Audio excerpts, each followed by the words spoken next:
Hello, my friends, and welcome to this episode of Faith and Reason, where we have before us some very interesting things. We're going to be talking about the verdict in the Trump case. What does this mean? Will he be in jail? We're also going to talk about Pope Francis because he has, of course, now written a foreword to a book for Father James Martin. Yes, the same Father James Martin who promotes homosexuality everywhere. And also, Dr. Fauci has admitted that the 6-foot distancing rule, which caused all sorts of mayhem in schools, as well as the masking rule, were not based on evidence, basically just made up. All that and much more on this episode of Faith and Reason. Stay tuned.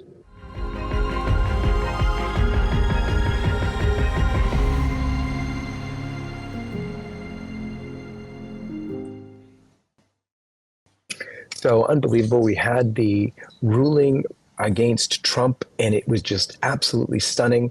One of the first things that happened was the questioning of the threat to democracy, to the rule of law in the United States.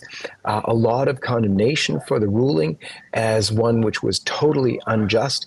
I'd love to hear your take on it, Frank, because from across the pond, it must have been very interesting. But before we do that, we're going to ask Father to lead us off with prayer, please. Certainly. In nomine Patris et Filii et Spiritus Sancti. Amen. Amen. Ave Maria, gratia plena Dominus tecum. Benedicta tu in mulieribus, et benedictus fructus ventris tui, Iesus. Sancta Maria, Sancta Maria, Mater Dei, ora pro nobis, peccatoribus, nunc et in hora mortis nostre. Amen. Sede sapientiae, ora pro nobis, in nomine Patris, et Filii et Spiritus Sancti. Amen. Amen. Thank you so much, Father Charles Murr. And so, Frank, if you could let us know what you think of what happened there. What's the reaction from across the pond? Well, I think people generally would be horrified to see this abuse of the legal system take place. Even people that dislike Trump for obvious reasons, mainly due to his personality, they would obviously be disturbed by the instrumentalization of the US legal system in a clearly political persecution. His claims of a witch hunt do seem to be thoroughly grounded. There's no legal comparison to past treatments of people, say, like Hillary Clinton, who did far worse things and was never touched by the legal system. I think what it's done is it's awakened people who were not already aware of the fact that the legal system is, in fact, simply an ideological weapon now to be wielded in the defense of a regime that is terrified of losing power. For whatever its failings, and for however much people may criticize him rightfully for his stances on abortion, and for his hefty donations from the pro-Israel lobby, Trump represents an existential threat to the regime, whose obvious disquiet about the looming defeat in Ukraine shows exactly how far they are invested in the ideological apparatus of the military-industrial complex. Trump has threatened to withdraw from this, to reduce NATO to a dormant status, for example. This undermines the entire power structure of the ruling elite. That is the reason they want to destroy him by any means at their disposal, including the so-called law. Of course, this is an act of self-harm. Every act that the regime takes in this manner simply harms itself and advertises its corruption to the wider world. And I think that's been the impact of the Trump verdict. Father, if you could give us, you're the American on the panel today. I know you're living in Spain right now, but nonetheless, give us your take on it as an American, what this means. Let me give you as Gershom was so beautifully put it, American in Paris. I'll be the American in Andalusia, because the Spaniards cannot believe this. They just can't believe it. It's like entertainment for them. That the United States of America would actually get to this point of using the law, because the United States was always recognized as the most law-fearing nation in the world. We were a nation of laws, and we were recognized as such.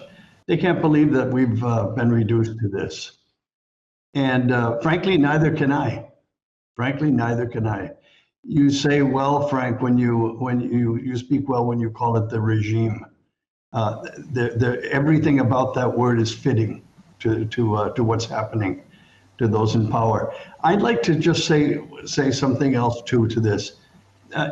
For years, all my life, not for years, all my life and everybody's life, we keep hearing they say, they're thinking, they want this, they want that. And every once in a while, we stop and we ask ourselves, who in the world are they? Who are they? Well, in this case, they is the bureaucracy. And the bureaucracy is mighty, mighty, mighty, mighty. Very strong, very strong. It involves hundreds of thousands, if not millions of people. I forget the statistic years ago, how many millions of people, what percentage of the American population worked directly or indirectly for the government. It's astonishing.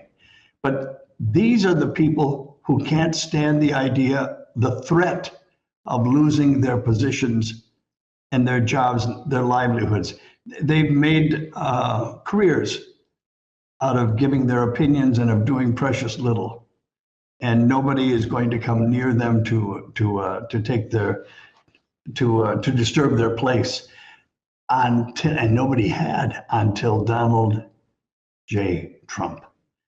And all of a sudden, they became very quiet and they went underground, but they did not stop working. They have been very, very active.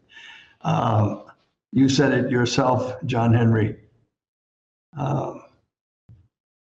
The left knows that there's a war going on. The right seems not to wake up yet to it, but they're very active in this war, very active in this war. Europe, at least from this part of Europe in Andalusia, the Spaniards can't believe it. They just can't believe it. But I'll tell you what else too. I've never run into anyone here, and I've talked to hundreds of people, who's against President Trump. No one. It's like the little man. He's the big man for the little man. He is what everybody, especially here in different European countries, would like to see. They would like to see the overthrow of power to something that is democratic, to something that's really democratic. They would love to see that. They can't. They see it in Donald Trump. And everyone I've talked to, there wasn't one exception. One young man was a little bit sketchy, but almost to everyone is very pro him, not because of him necessarily, and not because of his personality necessarily, but because of what he's doing. They feel he's doing it in their name. It's a remarkable thing, and this is internationally. Well, it's amazing to watch and to listen to. Now, it's very interesting. We had a tweet go around. It was very popular. It was talking about how right after the ruling, next day came around, and it was, notice how we haven't burned anything down. And so I put that out there because I thought it was interesting. And yet a mixed reaction. A lot of people said, yeah, that's true. We haven't burned anything down. See, we're civilized. But there was another reaction, which was, yeah, that's because the left, again, sort of sees it as war. We don't. They're always going to win. And then I saw this discussion between Donald Trump Jr. and Tucker Carlson, which was just fascinating. We're going to play some of that here. For all of you who are watching on YouTube, we're going to have to skip over this discussion because YouTube won't like it. So please join us on the app LSN TV at your app store, or else direct at lifesitenews.com. Go to the video section, you'll see us there. But we'll be back discussing other things in just a minute. So stay tuned, even if you're on YouTube. We're going to continue as you'll see it. But for the full discussion, go to lifesitenews.com or the app LSN TV at your app store.